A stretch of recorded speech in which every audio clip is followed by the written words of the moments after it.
Alright, this is gonna be a quick tutorial on how to put a flat slide carburetor. This is 30 millimeter. You can pick these up for like 30 bucks. Chinese PWK 30. It's a clone of like I think a Nibby or a Klein. I don't know. You just search up PWK 30 and you'll find that. I'm gonna do this. Alright, so basically you got your stock carburetor, which I cut here.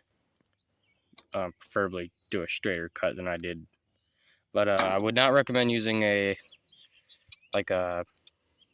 angle grinder to do this. It won't work very well. I used a handsaw. I got through it in like 45 seconds. You can use a sawzall. You just cut it right behind the choke there, and you don't need that no more. And then this hose right here is off from a, not exactly sure what it's off from. If I remember, I'll put a thing right here. And all I did was just cut this chunk off here of this radiator hose. I know it's off from a GMT 800 Chevy, but I'm not exactly sure what. But it's the upper radiator hose. It goes on there. And that bend, you don't need that bend in it, but that bend in it is perfect. I would recommend shortening it up a bit because you're gonna have to make a brace. And then once you got that cut off there, you take the smaller end, it just slides right over on top, and then you could use the stock radiator clip.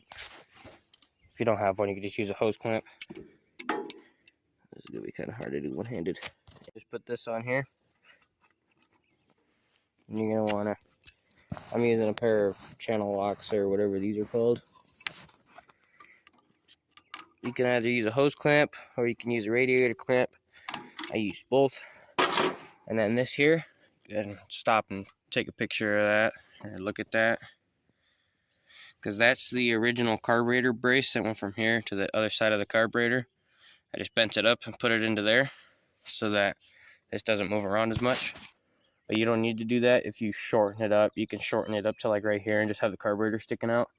But like this, it goes perfectly on the, like almost perfectly in line. Tucks it back into it. And for jets, for this 11 horse, which is a, looks like 25 cubic inch, I have a 125 main jet. I have no idea what my idle jet is. I just know that it's way too rich on idle jet, or on idle. Even with this screw all the way in, you're gonna have to mess with that. I'm gonna put a link in the description to one of these and do a jet kit, because the stock main jet in this, I can tell you, is way too small. I've only got two, one that's way too big and one that's way too small. And the one that came stock in it, well, I picked this up, my dad picked this up originally for the for a GY6 150 for this guy. And the main jet that was in that wouldn't even let the thing run with like the idle jet or idle needle like almost all the way out, like this guy right here. So I just put the bigger one in there and screwed it all the way in, and at least at idles. I got to pick up some jets. That brace that I made, you just put the hose clamp over that. I didn't put it on there because I'm just doing this quick short video.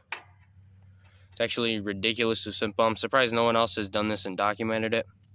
Like, I've looked on YouTube and no one ever does it like this. They always make like a full custom intake. There's probably a reason they'll do this like this, but it runs great for me. So yeah, this will work. Like, this setup here will work from an 8 horse all the way up to I think like a 14.5, as long as it's a flathead. If you've got an overhead valve with the plastic intake and then like a regular carburetor instead of the long thing, you can get a PZ27 carburetor and just cut the ends off from the carburetor and bolt it right on, jet it like that. But I'm not going to make a video on that because I don't like those engines. You can see the brace there. Just helps brace up the carburetor a bit, and still moves around quite a bit, but a lot less than it did without that, because this is all soft. When it idles, this whole thing kind of goes woo off. And with the CCV, you could just move it up. As long as you don't got a lot of blow by, you'll be fine. If you do, you can run a hose in there and put like a filter on it and just run it up, or if you're gonna put a snorkel on it, and run it up to the top of your hood. I'm just gonna leave mine there, it's fine, because normally it just goes right back into the carburetor here on the side. I don't need that.